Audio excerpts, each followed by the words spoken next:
tous, soyez les bienvenus sur le plateau d'INSEM. C'est un véritable plaisir de vous retrouver en direct. Ça y est, c'est la dernière semaine avant la coupure des vacances. Alors au sommaire, aujourd'hui, 6e Open d'Ajaccio.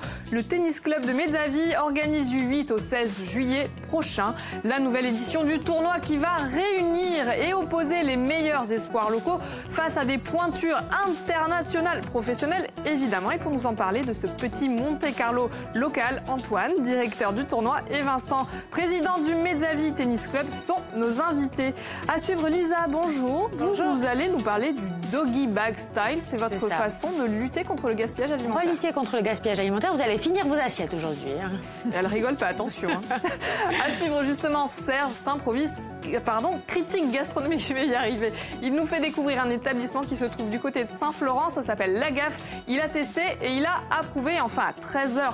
Calme apparent mais risque présent. À l'approche de la saison estivale, eh bien, nos experts vont vous rappeler les règles de sécurité à observer en aval des barrages hydroélectriques. Alors si vous avez l'habitude de vous baigner en rivière, le sujet évidemment vous concerne. N'hésitez pas à réagir en nous appelant en direct au 0800 3x 0900 ou alors à bien noter sur Facebook Lisa Veille. Vous releverez les réactions tout à l'heure. Mais d'ici là, premier set avec nos invités.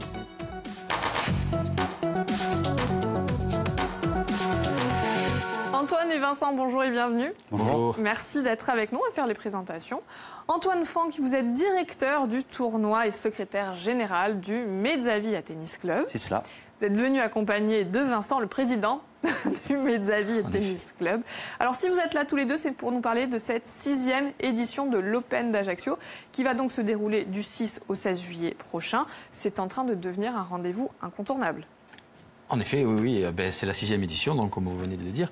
Et donc, au fil du temps, ce tournoi a acquis un peu ses lettres de noblesse, à la fois auprès des joueurs professionnels qui reconnaissent la qualité de la réception, la qualité du travail qui a été effectué par Antoine et son équipe, et aussi la reconnaissance de la part du public. C'est peut-être là notre plus grande satisfaction, puisque le point fort. Oui, à mesure que les années sont passées, eh bien, le site est de plus en plus fréquenté, et le fait de jouer en nocturne rajoute encore à cet effet-là, je pense. Alors, vont s'opposer des joueurs de tennis locaux face à quand même des pointures internationales.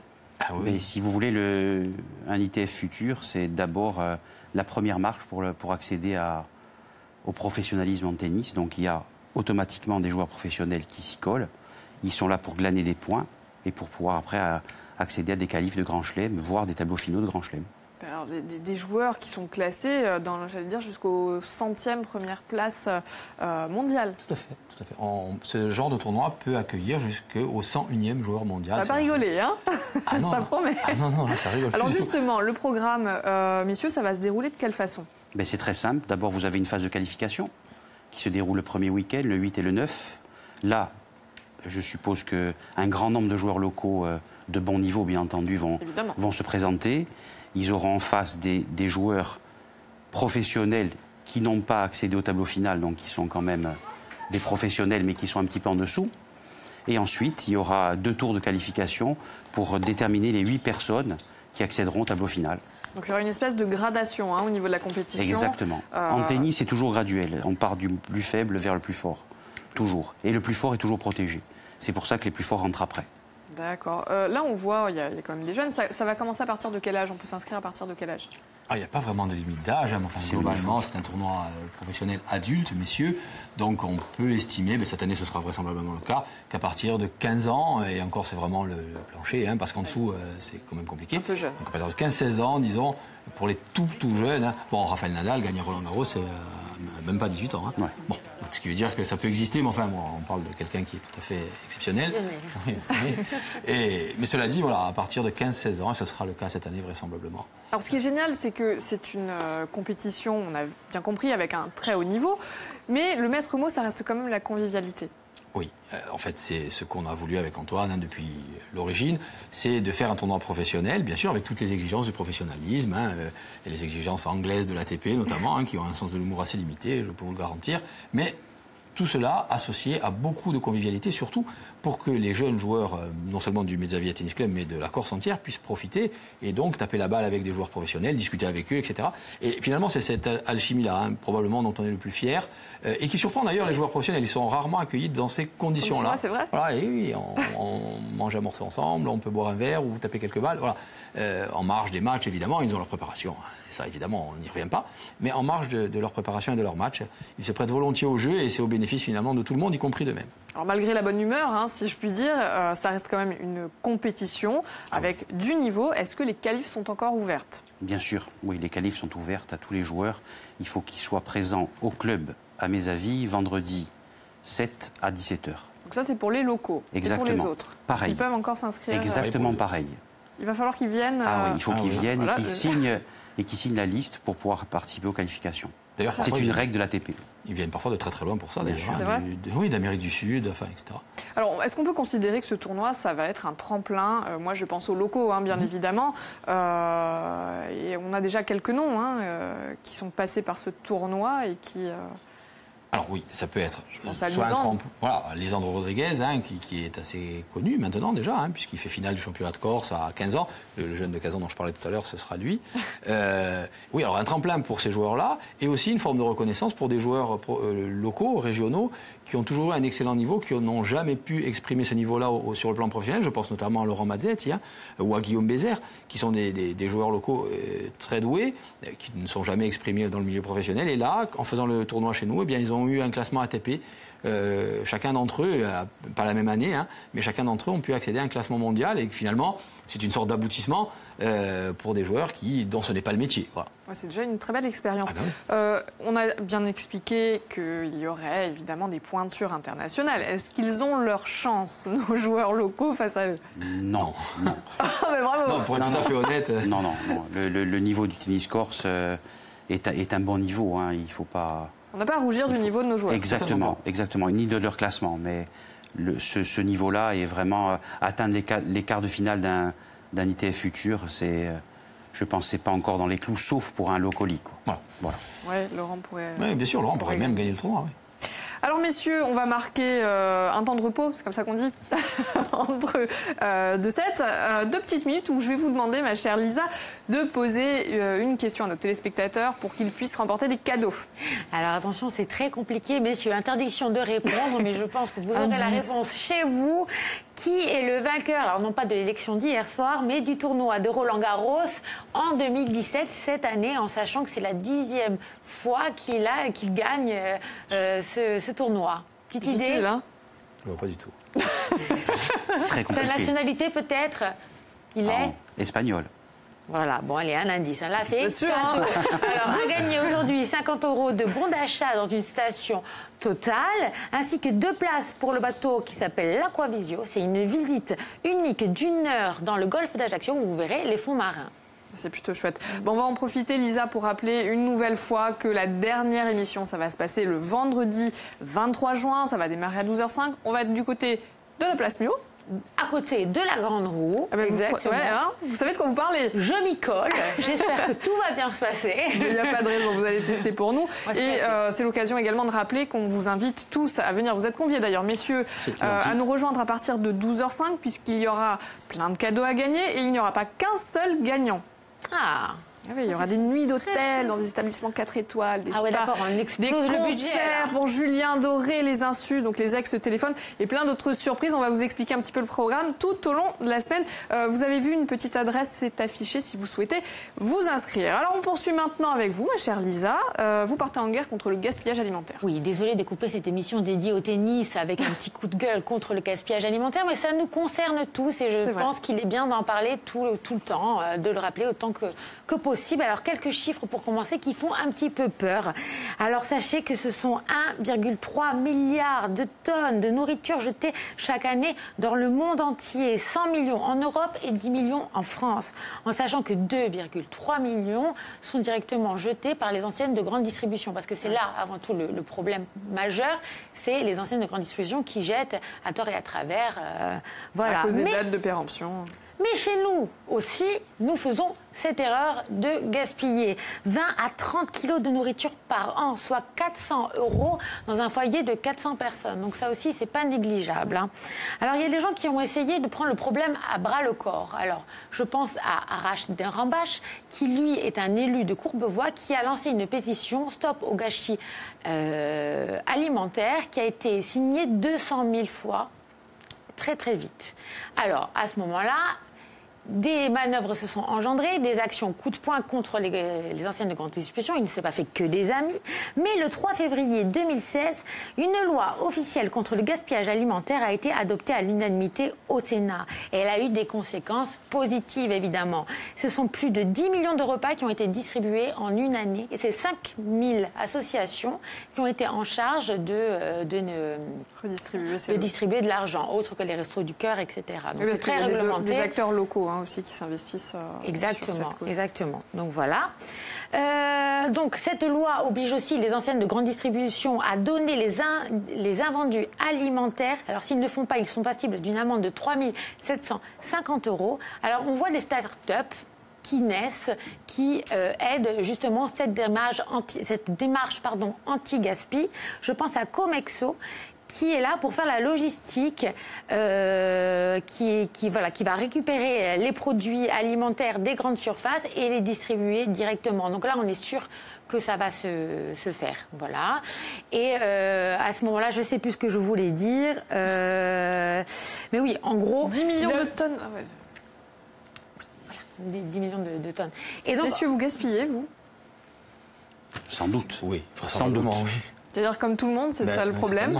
Voilà, mais le but, c'est de sensibiliser de notre caddie jusqu'aux cantines scolaires. Et alors, qu'est-ce qu'on peut faire concrètement chez soi? Eh bien, déjà, si vous allez au restaurant ce midi, sachez qu'il y a plusieurs restaurants qui sont affiliés au Gourmet Bag ici en Corse, et vous pouvez repartir avec vos restes. Alors, je sais que ça ne se fait pas. Je sais que on a du mal à franchir le pas, mais peut-être en compensant avec un joli pourboire ou quelque chose, et qu'un jour, peut-être que ça rentrera dans les mœurs.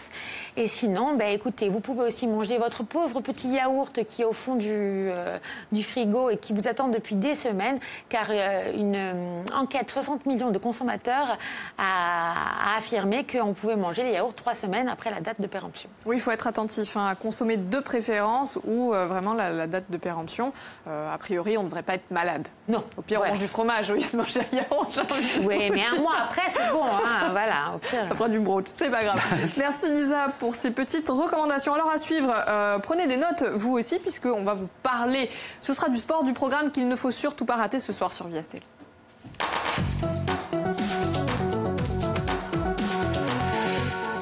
Sporting Corsica à 20h35. Alors comme tous les ans, l'émission fête les sportifs de l'année. Alors ceux qui ont signalé par leur performance, leur valeur, leur esprit ou encore une histoire singulière seront mis à l'honneur par Laurent Vincenzin et Xavier Perlovisi. C'est ce soir 20h35 sur Enchaîne. Merci Lisa. Messieurs, moi j'ai envie de revenir donc sur ce 6e Open d'Ajaccio, 6e édition. Déjà, qui sont les plus grands joueurs qui sont venus participer aux éditions précédentes? D'abord le premier c'est Marc Jiquel, qui a quand même été quart de finaliste à l'US Open. Donc il a gagné la première édition du tournoi. C'est un joueur de très haut niveau et puis une belle personne. Donc moi c'est celui que je retiendrai. C'est vrai, c'est votre fierté, hein. Oui. Vous avez des étoiles dans les yeux quand vous en parlez. Et vous Vincent? Oui, alors il y a eu bien sûr Marc Jiquel qui est effectivement un garçon charmant. Il y a aussi Jiří Veselý qui est beaucoup moins connu, mais enfin qui est dans les 50 meilleurs joueurs mondiaux. Et pour la petite histoire, il avait quand même battu Djokovic l'an dernier à Monte-Carlo, donc ça montre un peu le niveau à peu près auquel il évolue, et même auquel il évoluait quand il est venu. Voilà, donc moi j'aurais tendance à dire plutôt ce jeune-là qui est en train de monter. Marqué, oui. Et qui était une belle beau joueur pour le tournoi. Alors, on ne parle pas forcément de ceux qui vont participer cette année. On a l'impression que le mystère plane, et pour cause. Non, c'est pas un mystère. Vous pouvez c'est pas un parler. mystère, c'est la règle. C'est ça. C'est-à-dire que le tournoi est inscrit dans un calendrier et les joueurs doivent s'inscrire 3 semaines avant sur le réseau de l'ATP. Donc, à l'heure où je vous parle, même moi, directeur, je ne connais pas les noms. Donc un peu de mystère. En revanche, une chose est sûre, ce sont les récompenses qui sont réservées pour les meilleurs joueurs. Combien de dotations? Ah oui, ça par contre on le connaît bien. Donc oui, le tournoi est doté de 25 000 $ de prix. C'est vous qui faites le chèque, c'est pour ça. On sait exactement de quoi il s'agit. 25 000 $. Oui, tout à fait. Alors, on paye en dollars parce que c'est la fédération internationale qui l'impose, tout simplement. C'est pas très grave.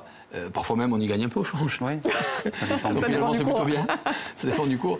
Donc 25 000 $. Donc, mais ça, en fait, la dotation en argent, bien sûr, ça compte pour les joueurs. Et ce sont des joueurs professionnels, ils gagnent leur vie comme ça. C'est normal qu'ils gagnent des sous en jouant au tennis, bien sûr. Mais la raison pour laquelle ils viennent surtout, ce sont les points ATP. Il faut savoir quand même que le vainqueur de ce tournoi-là va gagner 35 points ATP, ce qui est plus qu'un premier tour à Roland-Garros. Alors, il va gagner beaucoup moins de sous, hein, puisqu'à Roland-Garros, il va gagner 35 000 $, même en perdant. Chez nous, ce ne sera pas le cas. Par contre, il va gagner plus de points ATP. Et c'est pas anodin, hein, parce qu'en réalité, tous ces joueurs professionnels-là, dans cette zone de classement, ce qui leur importe, c'est de rentrer au premier, voire au second tour des grands chelems. Et comme je vous le disais à l'instant, même en perdant au premier tour, c'est 35 000, en gagnant, c'est 60 ou 70. Et de cette façon-là, ils financent au moins toute leur saison. Voilà. Et donc, c'est ce qui leur permet d'assurer un fonds de roulement pour prendre un terme économique. Parce qu'on a bien compris, ça ne rigole pas, c'est un véritable tournoi professionnel. Alors messieurs, on va marquer une petite pause si vous êtes d'accord. Et on va poursuivre avec Serge. Alors Serge, notre chroniqueur, s'improvise critique gastronomique, décidément j'ai du mal. Et il va nous faire découvrir un établissement qui se situe du côté de Saint-Florent. Ça s'appelle La Gaffe. Vous allez voir, il a testé pour nous et je crois qu'il a approuvé. Au cours de mes recherches pour vous faire découvrir des lieux qui mettent en avant les produits du terroir insulaire à leur carte, je suis tombé sur un restaurant à Saint-Florent qui répond complètement à ce critère. Le restaurant s'appelle La Gaffe et pourtant pas une faute de goût dans ce lieu agréable qui défend les producteurs et les éleveurs locaux avec une carte de vin exceptionnelle. Rencontre avec Christophe Turbol, plus qu'un passionné, un véritable militant du bien manger qui ne propose dans son établissement que des produits frais de saison.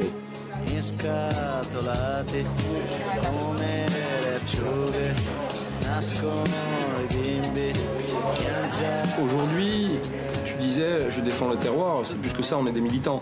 Que ce soit au niveau du vin ou au niveau de la cuisine, nous travaillons exclusivement sur des circuits courts, un terme un peu à la mode, mais qui incarne bien notre philosophie depuis pas mal d'années à nous. Et puis on a des vignerons locaux, puisque nous sommes sur l'appellation de patrimoine, nous sommes visités régulièrement par des vignerons locaux. Les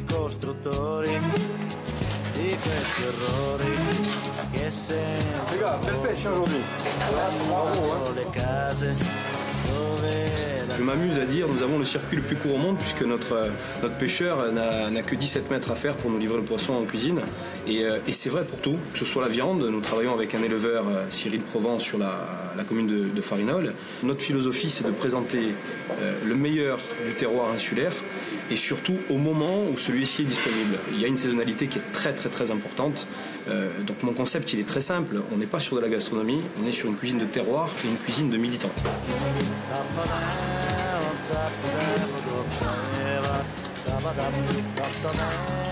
Quand le produit arrive, il a déjà une saveur, une qualité, c'est déjà moitié gagné déjà pour vous. Plus vous avez un produit de qualité, un produit d'une fraîcheur irréprochable, et moins vous avez à apporter de travail dessus.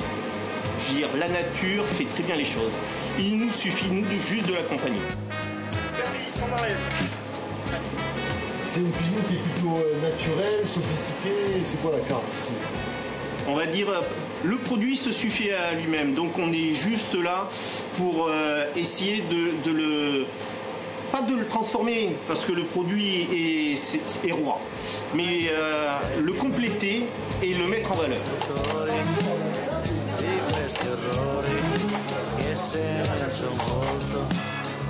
Est-ce que c'est pas un peu l'âge d'or en ce moment en Corse, dans le sens où il y a une belle effervescence dans ces domaines-là aujourd'hui? Ah oui, effectivement, oui. Et pour cause, c'est qu'il y a eu une bonne prise de conscience, et notamment cette jeunesse qui pousse, que ce soit du côté des vignerons, que ce soit du côté des éleveurs, etc. C'est une richesse qui est énorme. Et je crois que nous, restaurateurs, nous sommes le lien entre le client final et le producteur. Et aujourd'hui, nous avons des belles lettres ont déjà été écrites, mais je pense qu'on a encore tout à faire et on le fait avec beaucoup de passion, et on le fait main dans la main justement avec ces producteurs que nous rencontrons au quotidien.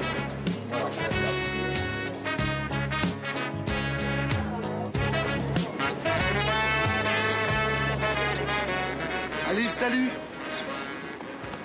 Salut Serge, il se régale, hein, c'est le moins qu'on puisse dire.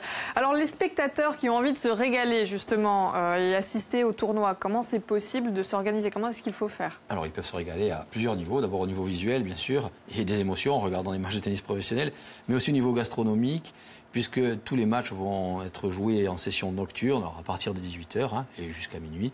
Et bien sûr, on assure un service d'apéro, de restauration. Donc en réalité, c'était convivial, convivial. C'était un bon moment à passer en profitant d'un spectacle tout à fait exceptionnel. Oui, spectacle garanti. Alors est-ce que c'est payant? Je vais vous demander. Oui, c'est payant, mais c'est très symbolique. C'est-à-dire que nous avons une première carte d'entrée pour l'ensemble de la semaine, c'est-à-dire tous les matchs pour 10 €. Et ensuite, ceux qui veulent venir qu'un soir, c'est 5 €. Voilà, tout simplement. Vous devriez vous en sortir. Combien de personnes attendues? À peu près entre 7 et 8 000. C'est ce qu'on a constaté dans une semaine classique de beau temps. Voilà. Ben vous savez quoi, Antoine, vous ne dites pas ça au hasard. Il fait particulièrement chaud, je pense que vous l'avez tous remarqué. On est à quelques jours de l'été et je pense que la canicule devrait l'accompagner. On vérifie ça avec le récap météo de Lisa. Parler de pronostics, n'importe quoi. L'Open d'Ajaccio, évidemment. C'est ça, je suis déjà dans le match. Eh bien, il fera beau sur l'Open d'Ajaccio, on l'espère, mais en tout cas, aujourd'hui, il fera toujours très beau et très sec. Alors, quelques nuages en montagne, surtout sur les massifs du sud de l'île, qui apportent un petit peu d'ombre, mais les températures maximales qui évoluent sont toujours bien au-dessus des valeurs de saison, avec 27 à 32 degrés, voire dans certains fonds de vallée déventés, jusqu'à 34. Wow. Donc voilà. Alerte canicule. Quelques recommandations, buvez beaucoup. Beaucoup, et puis restez au frais, ne pas s'exposer à des heures de grande chaleur, entre midi et 2, etc. Exactement, Lisa. Un petit récap agenda? Allez, allons-y. Demain, les Légendines, c'est une visite insolite de Bastia. Alors, c'est l'Office de tourisme qui est place Saint-Nicolas qui organise ça à partir de 16h30. Alors, vous allez découvrir Bastia à travers légendes, faits insolites et de l'étrange, effectivement. Il va se passer des choses demain à Bastia. Vous partez de la place Saint-Nicolas, en gros, et au programme des chants, un spuntino et des histoires fantastiques. Voilà. Donc n'hésitez pas à vous inscrire. Normalement, le numéro s'affiche juste en dessous. D'autres histoires fantastiques qui devraient s'écrire au 6e Open d'Ajaccio. Un autre petit rendez-vous, c'est bon? C'est bon pour l'instant. Allez, ça marche, ça c'est noté. Du côté de Bastia, justement, nous avons Marianne. Marianne qui est au téléphone et qui a été extrêmement attentive à votre question. Bonjour Marianne. Bonjour Lisa. Bonjour Marianne. En l'occurrence, c'est Célia. Bonjour. Bonjour. Alors, il paraît que vous aviez la réponse avant même qu'on pose la question. Est-ce vrai? Voilà, exactement, oui. Raphaël Nadal. Bravo. Si on vous donne l'opposant, est-ce qu'on a un cadeau supplémentaire? Non, je rigole. Alors, moi, je vous offre un cadeau supplémentaire. Marianne, c'est mon livre qui sortira la semaine prochaine. Voilà. Voilà.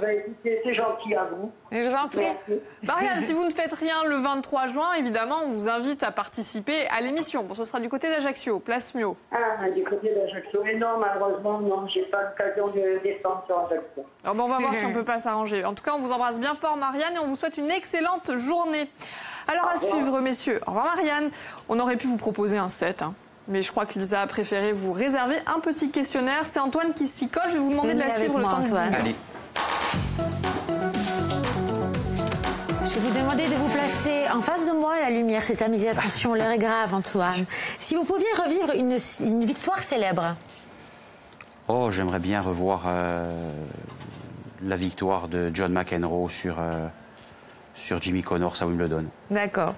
Que vous dites-vous le matin pour vous motiver? Ah ben il faut y aller. Allons-y, encore une journée. Si vous pouviez vivre à une autre époque, quelle serait-elle? Années 50. Alors, je suis un génie et je peux exaucer un vœu, là tout de suite. Quel est-il? Qu'il pleuve pas pour l'Open d'Ajaccio. C'est bon. Des Martiens nous attaquent et on doit leur offrir un produit qui représente la Corse.